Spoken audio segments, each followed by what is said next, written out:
Donc, tout d'abord, un mot d'organisation globale. Donc, le plan France Médecine Génomique s'intègre dans un continuum soins-recherche. Et donc, l'ambition est avant tout de pouvoir donner accès aux patients atteints de maladies rares du séquençage au débit de génome pour lutter contre l'errance et l'impasse diagnostique, avec ensuite une réutilisation des données issues de ce séquençage de génome pour la recherche.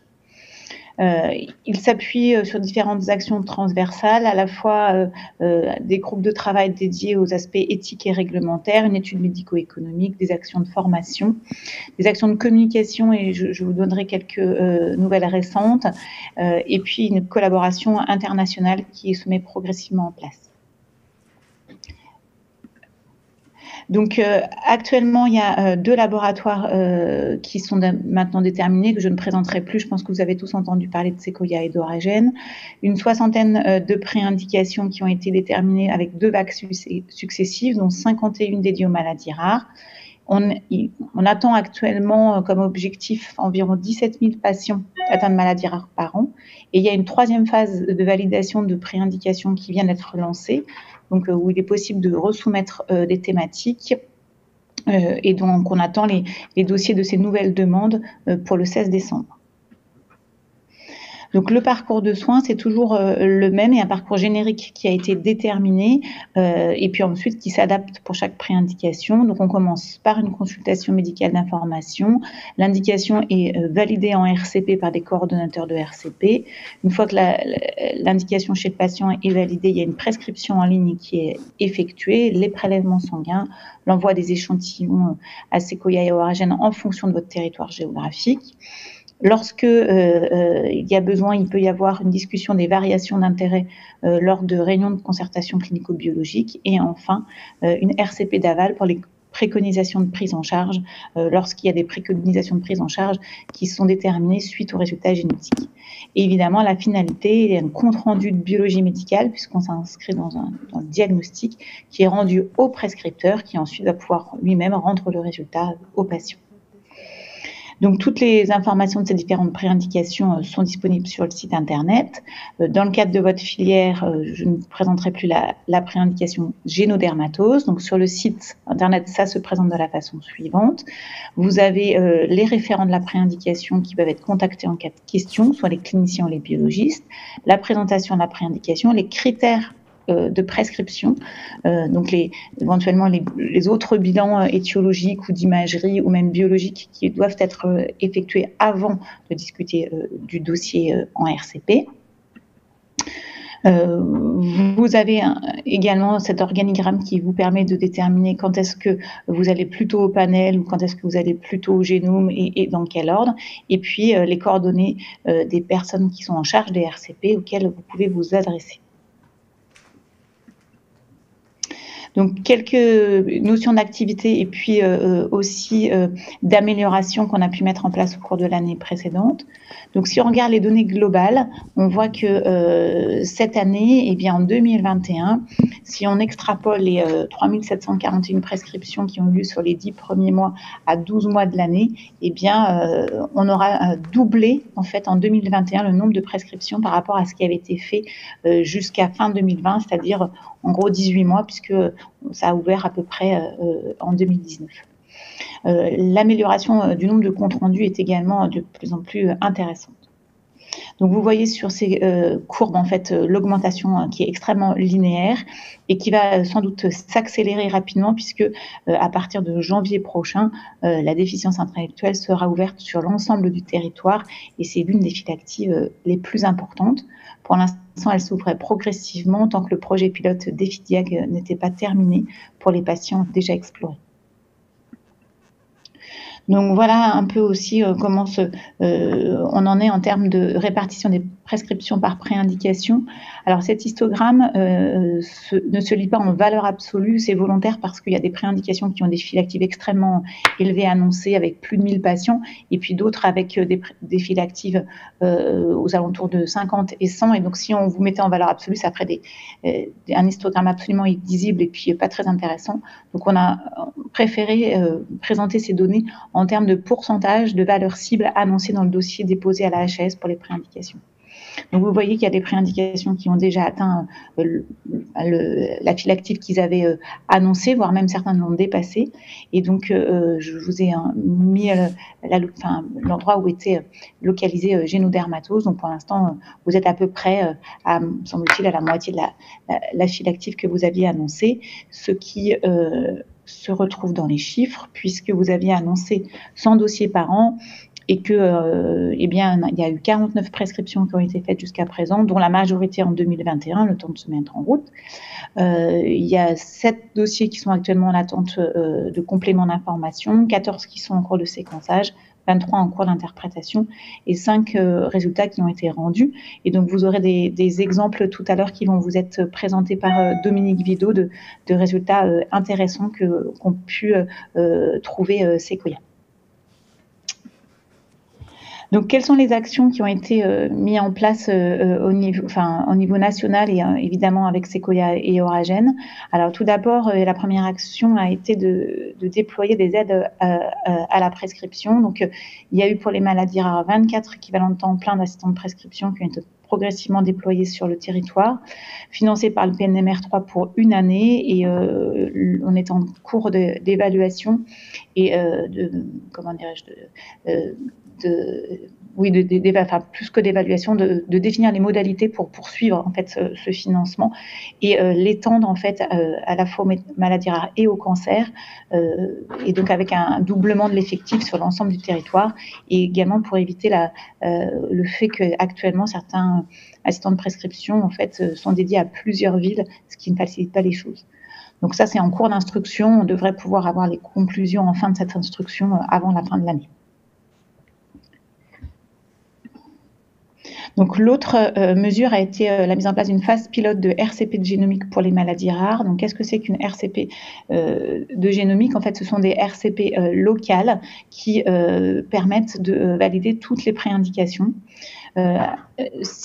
Pour les dossiers simples qui respectent en fait des critères de prescription précis qui sont déterminés par les porteurs de préindication. Pour les dossiers plus complexes, en fait, il est indispensable d'aller discuter de ces dossiers en RCP de spécialité, qu'elle soit régionale ou qu'elle soit nationale. Donc, il y a eu une phase pilote de 6 mois qui est en train de s'achever. Là, on est en train de faire l'évaluation de 8 RCP de génomique répartis sur l'ensemble du territoire, qui montrent, les résultats préliminaires montrent que, en fonction des villes, les praticiens se sont plus ou moins saisis de ces RCP de génomique. Il y a des villes où ça marche très bien, d'autres ça marche de façon moins efficace, et également en fonction des préindications et de l'organisation nationale, locale ou régionale de la préindication. Donc on est en train de préparer des conclusions de cette évaluation.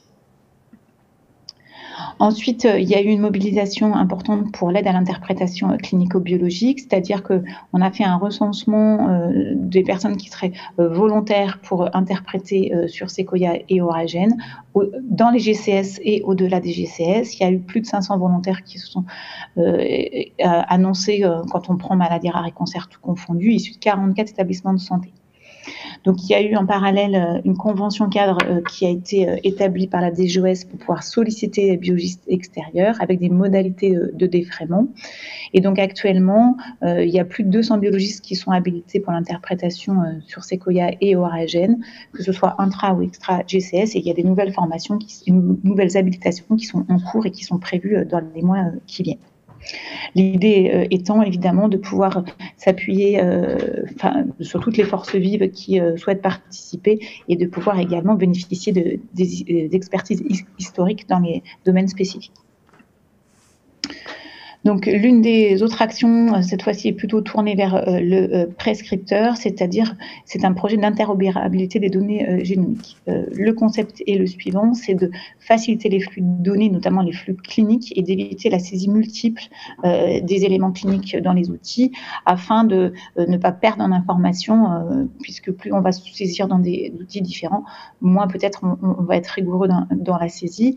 Et donc, le concept, il est de pouvoir interfacer en fait la BNDMR et donc BAMARA pour les maladies rares avec les outils d'e-prescription.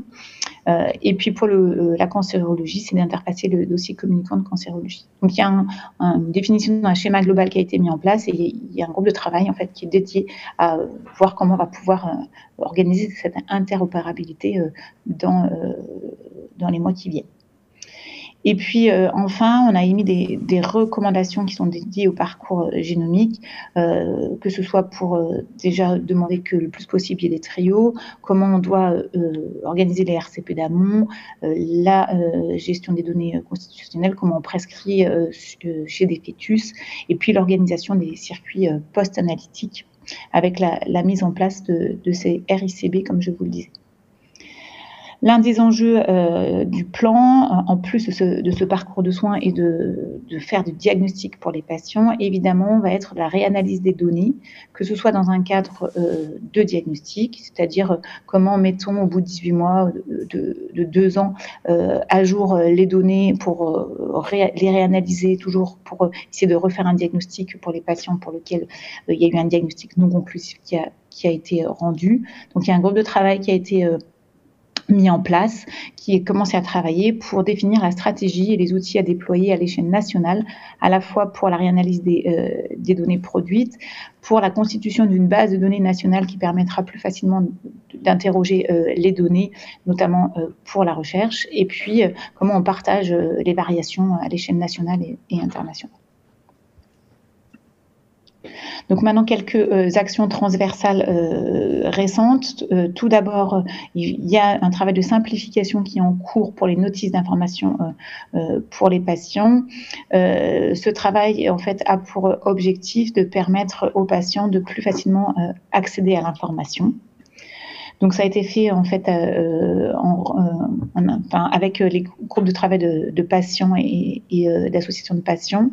Il va y avoir plusieurs documents qui permettent en fait des niveaux de compréhension différents et qui permettront que vous puissiez choisir en fonction du niveau de compréhension de votre patient, qu'il soit adolescent, préadolescent, qu'il soit adulte, mais avec des difficultés de compréhension. Il y aura des lectures classiques, une lecture simplifiée, illustrée avec du FALC, pour que vous puissiez avoir le document le plus adapté pour le patient que vous recevez en consultation. En parallèle, en plus de ces niveaux de compréhension, il y a les traductions maintenant qui ont été faites, qui sont à disposition, qui sont en anglais, en espagnol, en arabe et en turc, en plus de la version française. Ce qui vous permettra plus facilement d'expliquer aux patients l'enjeu de cette analyse. On essaye le plus possible de tenir à jour le site internet pour que vous puissiez y avoir toutes les informations au fur et à mesure, en plus d'une newsletter qui est disponible tous les 2 mois, auquel vous pouvez vous abonner.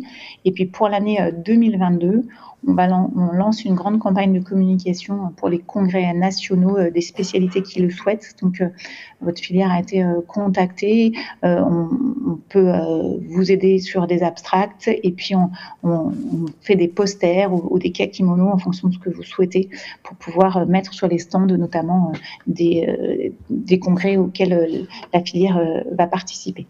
Donc, n'hésitez pas à contacter Diane si cela vous paraît utile pour votre filière. Donc ensuite, en parallèle du diagnostic, comme je vous le disais, le plan s'inscrit dans un continuum soins-recherche. Donc on est en train de mettre en place les modalités de réutilisation des données en recherche. Donc ce continuum, en fait, s'appuie sur la structure du CAD, qui est le collecteur analyseur de données, excusez-moi, qui va, comme son nom l'indique, collecter l'ensemble des données issues du plan France Météo, que ce soit les données issues du séquençage de génome réalisé par Sequoia et par Oragen, mais également des projets pilotes. Donc, il y a maintenant... Je n'ai rien trouvé. Pardon. Il y a maintenant donc des modalités en fait qui sont en train de se mettre en place pour la structuration du cas de recherche. Donc quel est le principe en fait? Ça va être à la mise à disposition de bulles sécurisées dans lesquelles seront déversés les jeux de données auxquels les chercheurs souhaiteront avoir accès, avec une capacité de calcul qui leur permettra d'utiliser les outils d'analyse qui pourront être mis à leur disposition ou qui pourront eux-mêmes vouloir développer et implanter dans cette bulle sécurisée. Cette bulle sécurisée permettra également d'apporter des données propres des équipes de recherche. Par exemple, si vous voulez y ajouter des données de RNA-seq ou des données cliniques supplémentaires pour faire de l'intégration des données. Donc tout ça se met en place progressivement avec un service d'accompagnement au montage de projet et surtout la mise en place d'un comité scientifique et éthique qui se réunit une fois par mois, qui est un comité multidisciplinaire qui va donc recevoir les demandes d'accès aux données. Il y a une procédure qui est disponible sur le site internet et donc ce comité va évaluer la pertinence du set de données qui est demandé en fonction de la question posée par le projet de recherche, la faisabilité du projet à partir des données qui sont disponibles, le caractère non sensible des données qui sont extraites du CAD, la conformité évidemment réglementaire et puis le respect des règles d'éthique et de l'absence de mésusage qui respecte la charte en fait qui a été éditée par le comité scientifique et éthique pour l'accès aux données dans le cadre du CAD. Donc, cette procédure d'accompagnement, donc vous avez un guichet d'accompagnement, vous déposez votre demande, tout ça est expliqué sur le site internet. Alors, la première situation sera que d'emblée l'avis est positif, donc il y aura un accord de collaboration qui sera signé, et puis après la mise en place de l'espace sécurisé, il pourra y avoir un avis négatif, et donc là, la question se posera de voir quelles en sont les raisons. Et puis, quelque part, ensuite, il peut y avoir un avis positif sous réserve et le rôle de l'accompagnement sera justement de pouvoir lever les réserves pour que le dossier puisse être réévalué et devienne à ce moment-là avec un avis positif. L'idée étant de pouvoir donner accès aux données aux chercheurs le plus possible. Donc, comme je vous le disais, il y a cette cellule d'accompagnement de projet avec la procédure qui est téléchargeable sur le site. Si vous avez des questions, il ne faut pas hésiter à envoyer un mail à l'email contact qui est présent sur le diaporama. Donc, il va y avoir il y a une nouvelle campagne de préindication donc qui a été lancée au début du mois avec une date limite de dépôt de dossier mi-décembre. Il va y avoir une instruction des dossiers par le groupe de travail avec la HAS fin décembre et surtout courant janvier, avec des entretiens par visioconférence avec chaque porteur de projet pour bien qu'on ait bien tous les éléments de compréhension pour que ensuite le groupe de travail puisse se réunir pour statuer.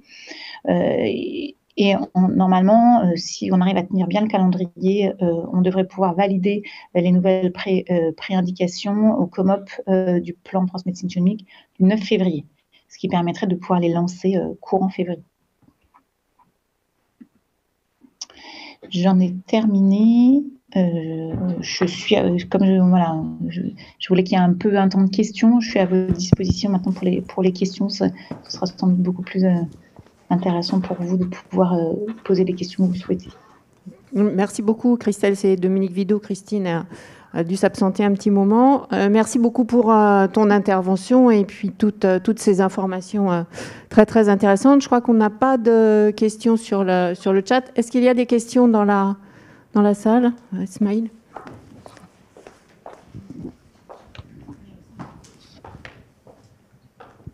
Bonjour Christelle, merci pour la présentation et merci pour pour permettre qu'on puisse avoir accès aux données à travers un dossier parce que c'était une grosse demande de l'ensemble des intervenants pour pouvoir réanalyser, réfléchir, trouver d'autres hypothèses. Pour la dermatologie, on avait un autre questionnement qui revient régulièrement, c'est celui des maladies en mosaïque et la possibilité d'analyser la peau en particulier. Mais il y avait un souci une question sur la profondeur d'analyse. Vous en êtes où sur ce point-là? Alors actuellement, la profondeur d'analyse, en génome, elle est de 30 à 40x, ce qui du coup pour les mosaïques est sans aucun doute insuffisant. Probablement que c'est une question qu'on pourrait amener lors des prochaines réunions et notamment en termes aussi de pipeline bioinformatique parce que je présume que vous voudriez sans doute faire 100 versus peau, ce qui correspond un peu de toute façon à la stratégie que font le cancer, même s'ils font la tumeur cancéreuse. Et peut-être que ce qu'on pourrait vous proposer, c'est que vous m'envoyez un petit mail, j'ai pas besoin d'un discours, hein, un paragraphe, et comme ça me permet de relayer la demande et qu'on la discute avec le CREFIX, avec Sequoia et avec Oragen, et qu'on voit comment on peut répondre à ce questionnement, parce que en effet, pour l'instant, la procédure des préindications actuellement, c'était du 30 à 40x. Oui, parce que je peux peut-être par exemple, on a une autre demande de la part des cytogénéticiens pour pouvoir caractériser les variants de structure qui du coup rentrent pas dans la procédure de préindication parce que c'est des outils différents, et donc on le traite à part. Voilà, donc on va avoir une réunion dédiée avec Sequoia et Oragen pour traiter ça, le CREFIX. Donc on pourrait imaginer que la demande de mosaïque, on puisse aussi déjà commencer à la travailler en amont. Donc il faudrait peut-être qu'on ait une idée de la file active. Voilà, si c'est possible, dans le mail que vous m'envoyez. On va faire ça parce que probablement que c'est la principale préindication qui nous manquerait, qui permettrait de répondre aux prochaines. Et là, vous ne pouvez pas rentrer. Oui, là, on ne peut pas rentrer, oui, mais pour une quatrième ou un autre appel, on pourra peut-être répondre à ce moment-là. Merci. Alors personnellement, moi, ça m'est arrivé. L'indication n'était pas la recherche d'une mosaïque, mais le fait est que le patient était en mosaïque sur les cellules, sur les leucocytes. C'était en mosaïque à 20%, et malgré une profondeur qui était effectivement aux alentours de 40x, comme il s'agissait d'un événement de taille relativement importante, c'était une délétion d'environ 20 kilobase, c'est vrai qu'elle était visible. Donc ça dépend aussi finalement de l'événement présent. C'est vrai que sur un événement ponctuel, c'est sûrement plus compliqué.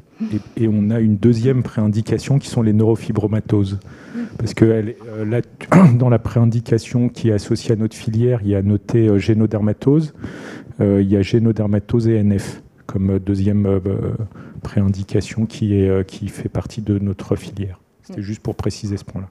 Alors, du coup, la thématique neurodermatose, pour nous, elle est impliquée, elle est intégrée dans la préindication génodermatose. Sur le site, elle est distinguée. En fait, quand on inscrit un patient ou une famille, un trio, c'est distingué sur le site Sequoia, en tout cas. Je ne sais pas pour Oragen, mais c'est distingué pour Sequoia. Je le dis, c'est purement factuel. C'est les RCP, Smiley. C'est les RCP qui nous distinguent, mais pas la préindication. D'accord, ok. Merci. Alors, j'ai une remarque sur le chat de Pierre Vabre à Dijon. Pour les mosaïques, il existe déjà une très bonne rentabilité de l'exome. La file active est essentiellement au centre Magec Dijon. Et c'est sûr qu'on n'est pas dans les mêmes... Enfin, nous ne sommes pas dans les mêmes profondeurs entre l'exome et le génome, mais ce ne sont pas les mêmes séquences qui sont ciblées non plus. Donc, on n'obtient pas tout à fait les mêmes... la couverture est totalement différente.